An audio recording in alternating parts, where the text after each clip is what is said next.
Yeah. I don't care how good you are in anything. You don't have discipline, you ain't nobody. Right. You're nothing without discipline. Because you give up under the slightest struggle without discipline. 100%. I mean, discipline is doing what you hate to do, but do it like you love it. Doing what you hate to do, but do it like you love it.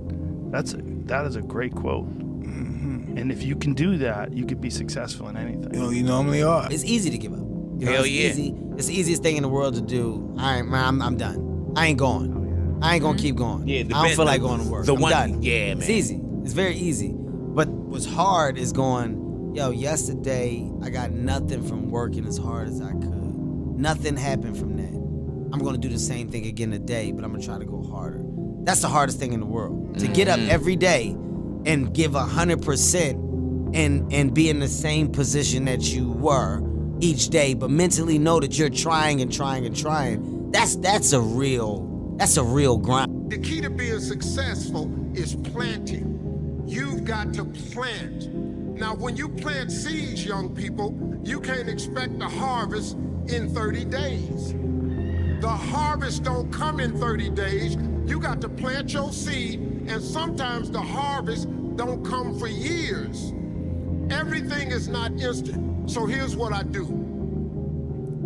I get a row and I drop seeds in the ground. Then I go back and I cover them up with dirt. Because the dirt, you need the dirt. Then, once I cover it up, I dig another row and I plant some more seeds. I got about 10 rows planted.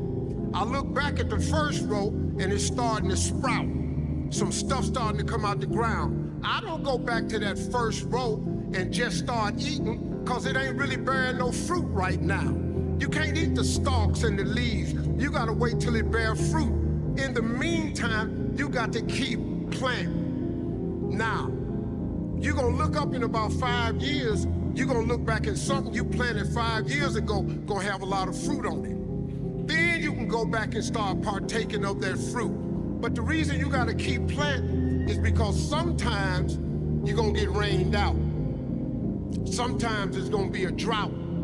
Sometimes, man, the pesticides / haters is gonna do what they do to your planted crops. Now, you got to mentally be prepared for that. But the planting process can never stop. If I could tell anybody anything, keep planting seeds and never stop planting, because you have no idea when God gonna drop all the necessary rain and you look up and everything you need is right there. As humans, I think naturally we go into situations sometimes and we're selfish. And so we want to see, how can this benefit me? How can I go into the situation and it best benefits me and everybody that I'm connected? Like, how can I get the edge in this situation? Instead of stepping back and understanding that when you're selfish, it's a dangerous thing, because when you're selfish and you go into situations at a certain point in life, we're always going to come up against something that's a lot tougher than us. And if we're always selfish, 9 out of 10 times, if the only thing we think about is just ourselves, when we hit something that's a lot tougher than us, we don't have a driving force to do what we do. And so it's easy for us to surrender, step back and say, man, forget it. I'll throw it away.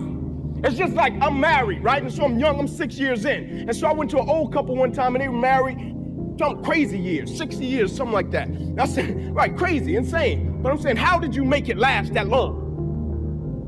And they said, the reason we made it last this long is because we come from an era when something is broken, we don't throw it away, we fix it. And so as people, the way I approach situations, how can, when something is broken, I don't throw it away and I don't let the circumstance or the situation define my life, but I try to figure out how can I fix it, and fixing it may not be my arm working, but fixing it may be me using it every day to be a blessing in somebody else's life. If you're feeling amotivated, you need to do something and put yourself into a state that's harder than the state you're in.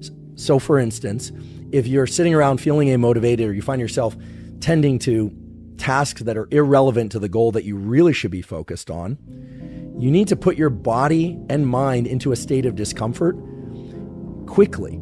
And the way to do that is to either engage in some tangential activity, meaning an activity not related to your goal that puts your body into a very different state. So here again, I'll default to the obvious one, which is something like cold shower or cold immersion, which not only increases dopamine long-term, or over several hours rather, but for most people is experienced as pain. That pain causes a rebound out of that dopamine trough faster than it would occur if you had just stayed in that amotivated state and waited for it to go away, or done something like cleaning up that for whatever reason felt like it required less friction. When I say friction, I mean limbic friction. Your limbic system is always in this dialogue with your forebrain.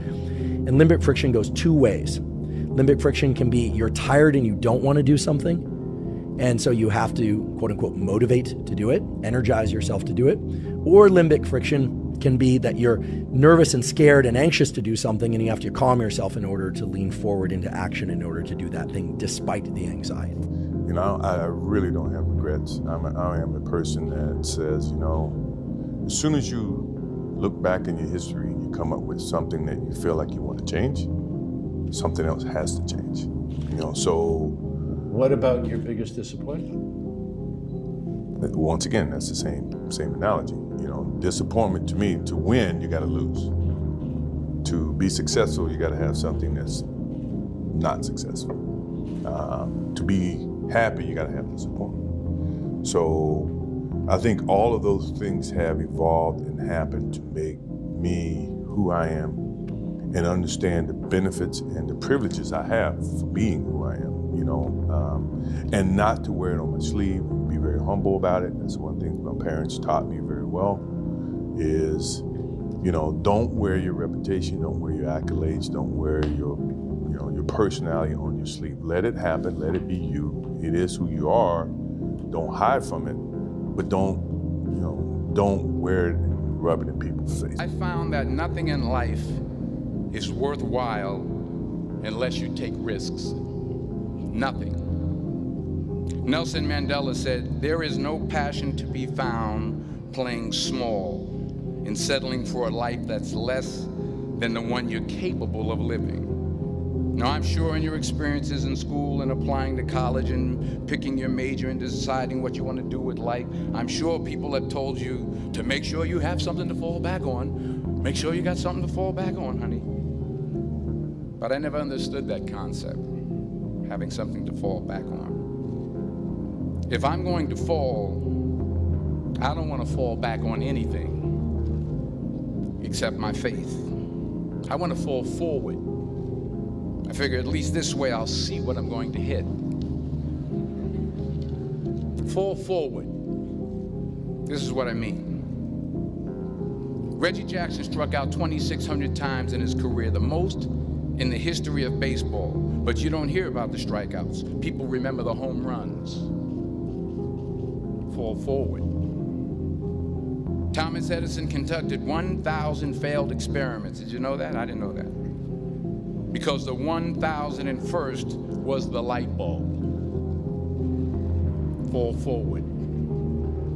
Every failed experiment is one step closer to success. You've got to take risks. It's been very fun especially talking to young men about this. It's like, well, and that's the other thing too, is I think the world is full of darkness, let's say. And we could say each of us have a little bit of light. And if we release that light, if we let it shine properly, Christ, it's too cliched to go on with in some sense, but the world is a lesser place if you do not reveal from within yourself what you have to reveal. And the fact that the world is a lesser place actually turns out not to be trivial.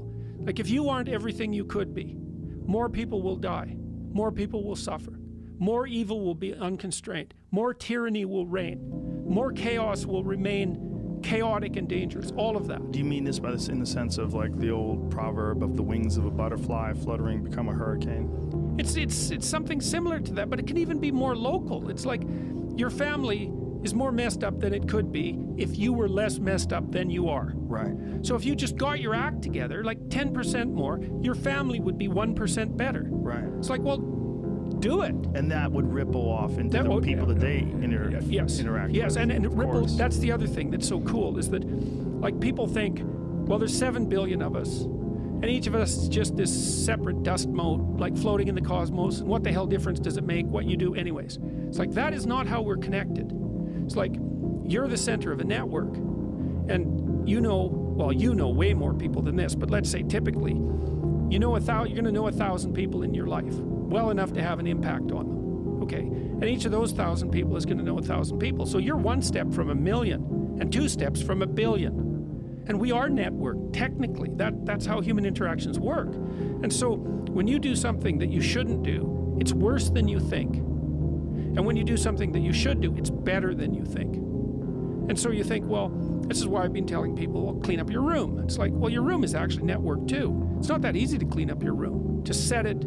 So you want your room to be set up so that when you walk in there, it tells you to be better than you generally are. It's organized, it's got direction, everything's in its place. You try to do that in a chaotic household. You know, I've watched people do this because I had students do these sorts of things as assignments. I'd say, look, pick a small moral goal, clean up your room, and just write down what happens as a consequence.